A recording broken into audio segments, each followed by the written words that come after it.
And here we go, everybody. Thanks for joining us again. Today we've got Nikki, and it says Facebook group queen. She's absolutely amazing. I didn't put that there. You did. I did. And of course, I've got my business partner, friend, co-host, Jeff Pfitzer, Cardinals fan. We won't hold it against him, even though the Cardinals are nice people. They're not. Hey, we just got a really big pickup, by the way. Who was it? We got the guy from Colorado. What's his name? The third baseman. Name escapes me. Yeah. Dude, I missed that. All right, Nikki. Big move. I don't know what you're talking about. Let's talk about Facebook, because you've been doing such a great job over the last couple of years, specifically during COVID here. You were like ready for COVID. As soon as it hit, you're like, boom, let's go. I'm ready. Yeah. The groups have helped you grow your business, because I see that you've been saying, hey, I got another referral from here. I'm growing my brand because of this. Let's go into that. I have got questions. I know Jeff does too.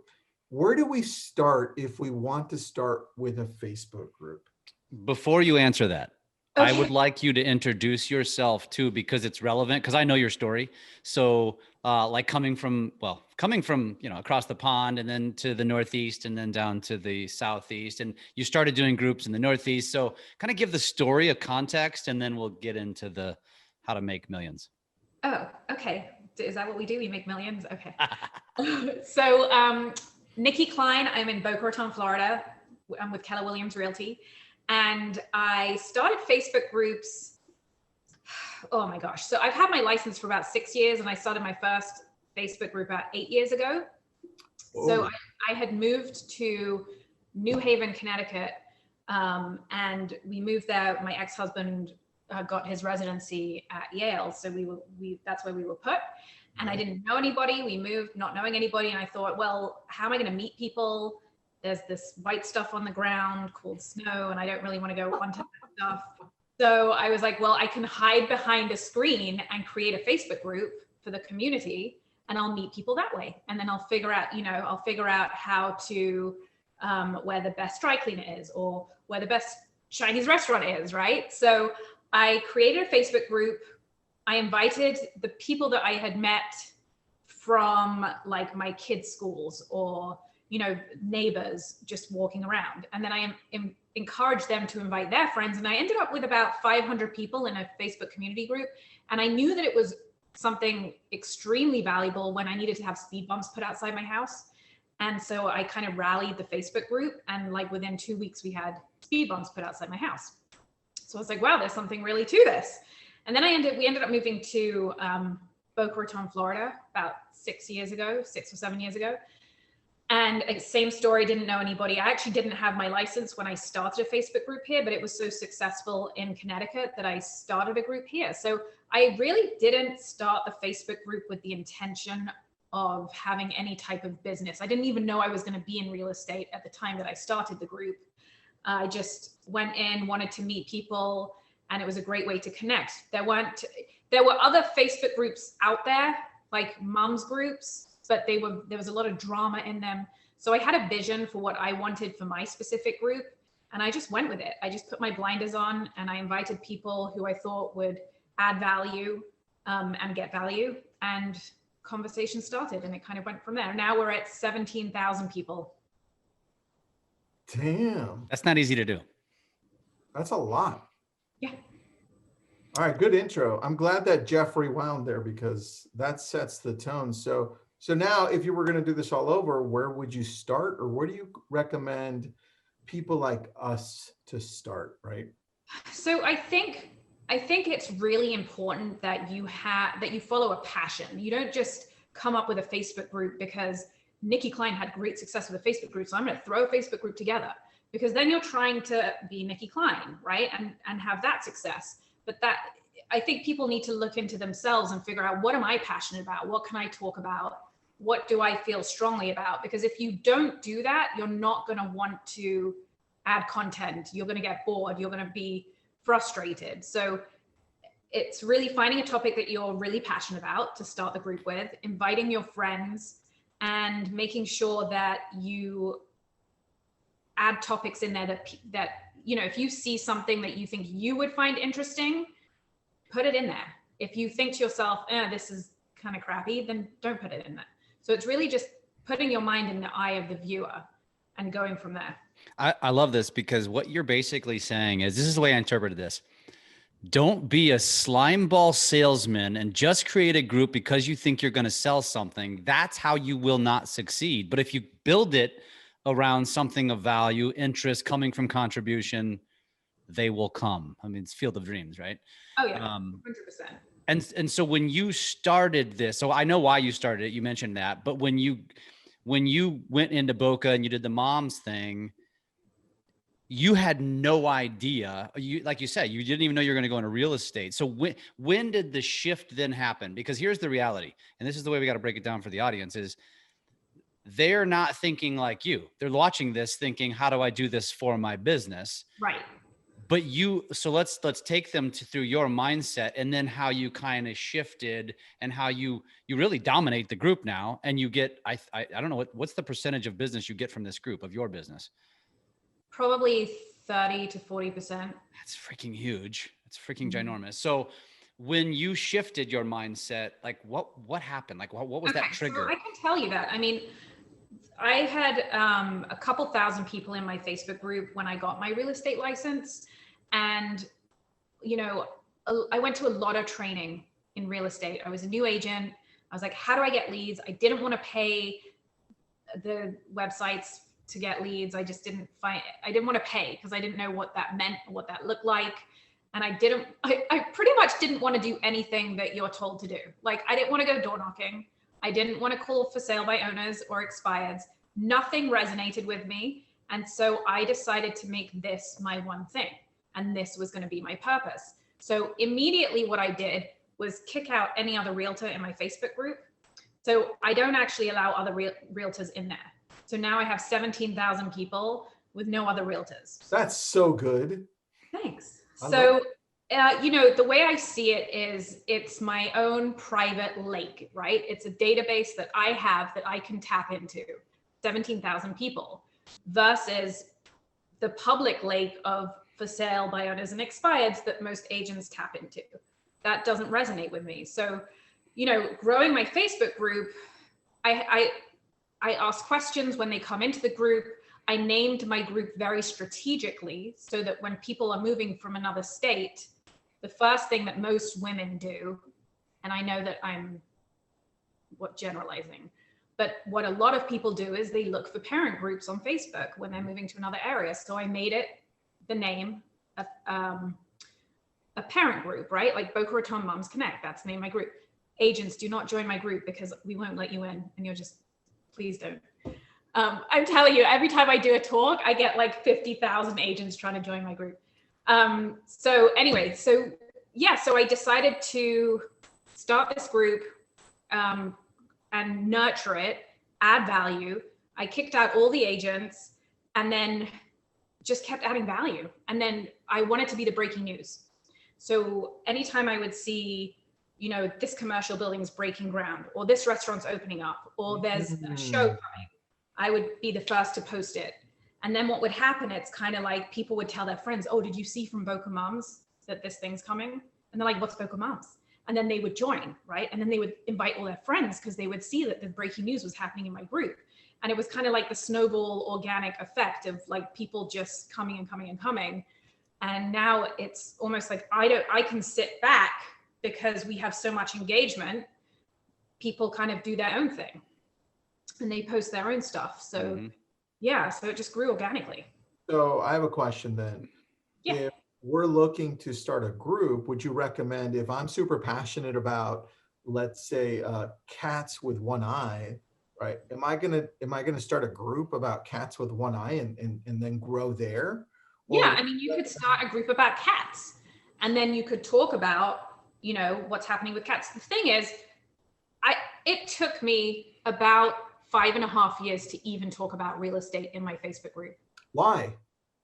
I didn't want it to be about real estate. I didn't want it to be salesy. So what I did was I made it very clear on my private account on my personal Facebook account that I'm in real estate. So I would do anything real estate related. I would make it public on my personal Facebook page. And then anything to do with my family, I would make it just for my friends, because I want any member of public, right? They're going to see, I post a lot in my Facebook group. So it's kind of human instinct to be like, who's this chick, right? So they click on my face and they see my personal Facebook page, and it's filled with just real estate, selling this, closing that. So then they're like, oh, she's the real estate expert, right? So I didn't want to do it in the group because I felt like it was hypocritical to be like, nobody can sell anything. So and then I was selling. If you could go back, would you do it sooner? And what would the approach be like? Okay, so good question.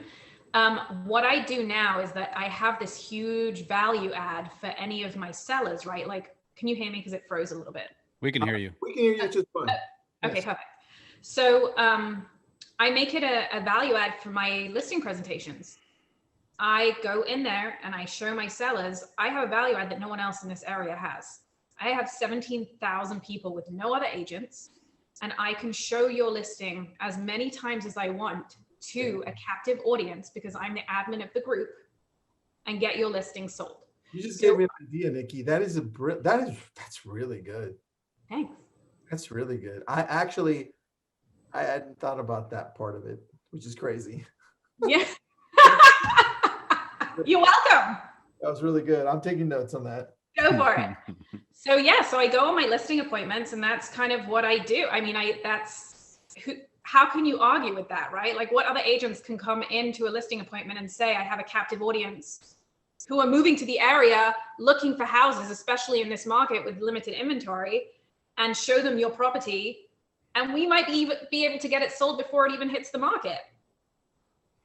You don't have to have 100 people traipsing through your house during the pandemic, because we can get it sold before that. Let me ask you a question about going back to the building of the group, which clearly, again, it's just like anything. It's like building a social strategy, right? It takes time. It's a long game. This is not like you're going to start a group and you're going to make, you're not going to monetize it right away. So if, let's just say, you know, and you know, Nikki, I call you the Facebook group queen. I've been calling you that for a long time.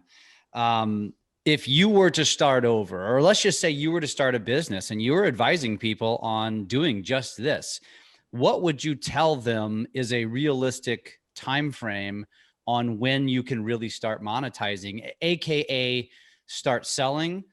Number one, and actually I'll let you answer that first, and then I'll ask you a follow-up question. So I would say you got to give it a year, to be completely honest.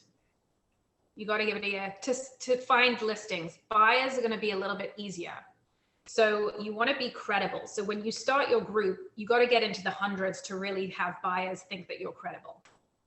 Because it's kind of like a 5-star review, right? If you have 10 people in a group, you're like, hey, you're moving to the area, let me help you with your real estate needs. They're going to be like, there's 10 people psychologically not sure about that. But if you have 1,000 people in a group and you're like, hey, I've helped a bunch of people in this group, let me help you, then it's more like, oh, okay. Now, if you have 17,000 people in a group and you're like, I run this group, let me help you, they're going to be like, yeah, okay, let's do this. So it's patience. I would say it would take about a year to kind of get things going and snowballing. But it's really, you got to focus on the quality, not the quantity. In my experience, if you're just going to let anybody in, you're going to create trash. It's going to be spammy and trashy. You have to really, it has to be your one thing for it to be successful. You can't like be doing 100 million things. You know, they always say, find your one thing. Makes sense. With your group, do you allow members to post for sale by owners, or what don't you allow them to post, and what do you allow them to post? So I don't allow for sale by owners in my group. I don't allow anything real estate related. And I say in my notes that, you know, I say it in the rules that, you know, we're local real estate agents. This is our group. This is where we choose to, you know, create our own community. And therefore we don't allow anything real estate related that we're not posting in the group. That's a great way to say it, actually. Without kind of being rude about it. I mean, the truth is it takes a lot of work to do these groups. This isn't, it looks so simple, right? Like, oh, it's just posting, but there's so much more behind the scenes that goes into it. We get complaints, we get anonymous posts, we get people saying, hey, why hasn't my post been allowed? Meanwhile, we have 10,000 posts. Like, I have no idea what your post is. Mm-hmm. We have people complaining about this, that, and the other. There is so much on the back end that, it's the least that we can do to add value to ourselves, right? And we have to be a little self-serving. That's really, at this point, what the group is about. In addition to adding value to our audience, we also want, it's a give and take, give and receive. So for us, keeping real estate out of it, except for what we're posting, is really, that's the key to how our real estate business is going to thrive in the group. So you mentioned what you posted in the beginning, which, and Raj, you asked this question, which was, I don't think you asked what you post. How often do you post? So I want you to answer that question. How often do you post? Is there a cadence, or is there a tempo to how often you post? Or is it just when you have content? And then 2, you mentioned now in the beginning that you posted value to the community when something's opening, when whatever's going on in that direct community. Is that still the strategy today, or has it evolved into other things?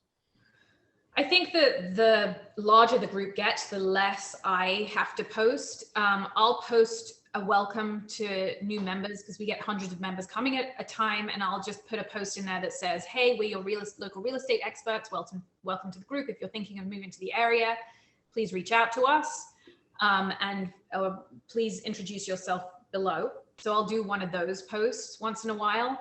I've really stepped back from needing to make posts. At the beginning of it, when I was trying to get the group to evolve, I would make a lot of posts. I would make a lot of like fake posts. Like, does anybody know where the closest post office is? Just to get some engagement. Ah, smart. I like that. So I would make posts in there, and then I would ask my friends to answer them. My feeling is that every single post should have a comment, not just like a thumbs up or a heart, because like you wouldn't go to a networking event and somebody asks a question and you would interact with them and engage and have a conversation. So for me, it's really important that every comment gets a response. And at the beginning, when I just moved to town and I didn't really know the answers to things, I would go on Yelp and I'd be like, oh, I heard that ABC dry cleaner is the best. So I wouldn't say that I'd been there, but I'd be like, I heard that this one is great. You should try this, because you're always trying to get engagement. I have a question about that.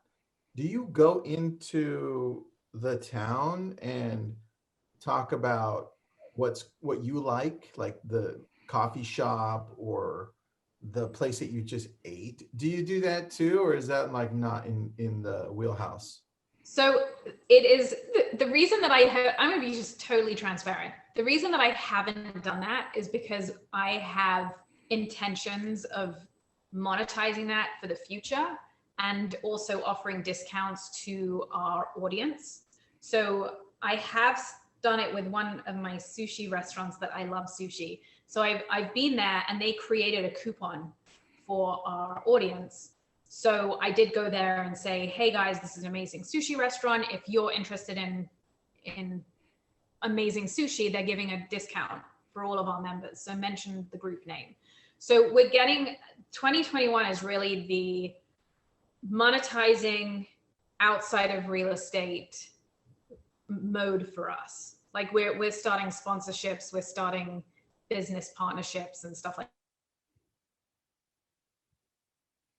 Did we lose her? Just her audio. We just lost your audio, Nikki. We need to get it back because I have more questions. Almost back. We got your video. You're looking great. I'm back. We got it you. does this thing. Do you know why? I can tell you why. Tell me. Because it's a Chromebook, and Zoom and Chromebook do not like each other. That's true. True statement. Yeah. And so it does this thing where Zoom's like, Wait, you got me there. I thought you were actually I was like, oh, we lost her. Oh, that's funny. yeah. All right, so continue what you were saying because we lost you for a second. So anyway, all I was saying is that now this is the year where I'm going to be monetizing outside of real estate. Real estate for me is a vessel to other things. I love it. I love real estate. I just see much bigger, I have a bigger vision for business in general. So we're going to be really including, supporting local businesses and having sponsorships and, just bringing the community together as much as we can. Which ultimately is going to create more opportunities for you. So I got a question, and Crystal just asked a question that I was going to ask to us in a different way, but she said, do you think you can do monetization at 4,000 members? My question was less specific, but like 17,000 members, it's like saying I'm going to do what Lab Coats has done, which nobody's going to do that. Like that's pretty much impossible, right? To get to 140,000 members, but even to get to 17,000, like that's tough. And so what is the right number that you feel like you're doing a good job and you should be proud of yourself for that number, and don't get down on yourself because you don't have 17,000? What would you say to that? I would say that don't look at the numbers, because honestly, some towns don't even have 17,000 people in them. So you can't compare what I'm doing to it's like apples and oranges. I think that when you feel like you're successful is when you start getting message. It's not about the money. It's about that value that you're adding to the community. So when you start having people approach you and saying, oh my God, so I'll give you an example. I have a hairdresser in my Facebook group that came up to me and said, I made $30,000 extra money last year because of your group and the referrals that I got from it. That to me is success. Then I feel like that I've done everything, that I'm on the right track, right? So for me, it's not about how much money am I making from the group? I don't care about that. To me, I don't use the group as a way to make money. I use the group as a way to make an impact and to add value to other people's lives. And then the money comes organically. That person is going to be a raving fan of yours in perpetuity. That's the reality. Selling her house with me. It's a reciprocal thing. 100%. So Crystal specifically has 4,000 members, which is very impressive.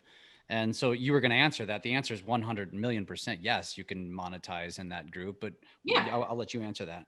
But this person's in real estate. Most of these people are in real estate. I assume so. I haven't stalked her yet. I guess the question is monetize it how, right? To try and get leads from it. It just depends. Is it a community group there are Crystal, you can send me a message and I can talk to you after this.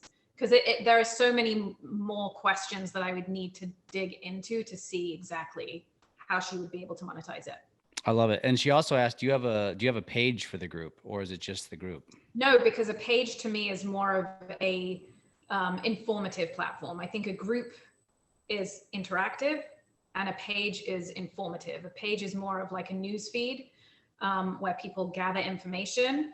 And a group is interactive where people are engaged. They feel a little more comfortable to be themselves and they know it's not a public forum. My groups are private.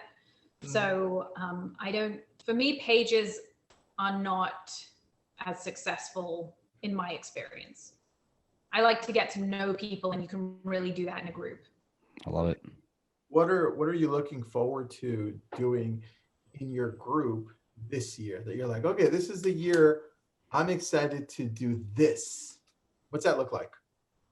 So this year I've just hired some new partners, and we're going to be I'm rebranding as well. So it's going to be more of a universal, not just real estate, but more of a universal, bringing the community together, doing more videos, really highlighting businesses, supporting local businesses, especially since the pandemic. There's so many people that are just less fortunate than us, that have really had bad experiences. So whatever we can do to raise that and have people buy local. that's what brings me passion, is like, how can we help our people in the area? I love Agreed. that. All right, Agreed. good. So pay attention, those of you who have groups, follow along. Nikki, how can people reach out to you if they have questions about You can't get into Boca Moms. I'm going to tell you right now if you're an agent. I'm going to Boca Moms. But I do have a group called Facebook Masterclass that people can join. I have not been very interactive in it because we're so busy, but if you have questions, we will definitely answer them. So you're welcome to join that Facebook group. I would say send me a message, but I probably have about 100 messages that I have yet to respond to. So maybe don't do that. You know what? Reach out to Jeff and he'll. Jeff just got a new job. If we weren't live on social media right now, I would call you number one. That was the best. Oh man, but see, here's the thing. Nikki doesn't reply to me either, but I just like poke and I poke and I poke and Nikki. Yeah, no. I mean, Yeah, your workbook muted you again. Your Chromebook. It's karma. It's karma. We can see you. Your room looks great, by the way. okay, this is the universe saying the universe is cutting me off. Write it on a whiteboard. Oh, I should. I totally should. We can hear you now. We got you. All right, so Nikki. All my personal home contact information, everything, it cut off. What can I say? Oh, there we go. All right. So in closing, what would you say if somebody wants to start a Facebook group? What would be the message you would want? My message would be, don't look at because one of the things I always get is there are so many other Facebook groups in my area. So what? Keep your blinders on. Be true to who you are. There are also so many other realtors in your area, but that doesn't stop you. Just be true to your vision and stick with it, add value, and it'll happen organically if you're doing the right thing. I love that. All right. So what areas do you cover again so people can send you referrals? I'm in Palm Beach County, Boca Raton, Florida, Delray Beach, parts of Broward, Parkland, Coral Springs. It sounds like all of Florida from what I Definitely not all of Florida. Like a 40-mile radius. Like I'll explain it better. North of Miami. How about that? Right. That's anywhere north of Miami. Well, Nikki, thanks for being with us. We appreciate your support in what we do, and we support you as well. So keep going. Thank you. Thanks, everybody. Thank you, Nikki.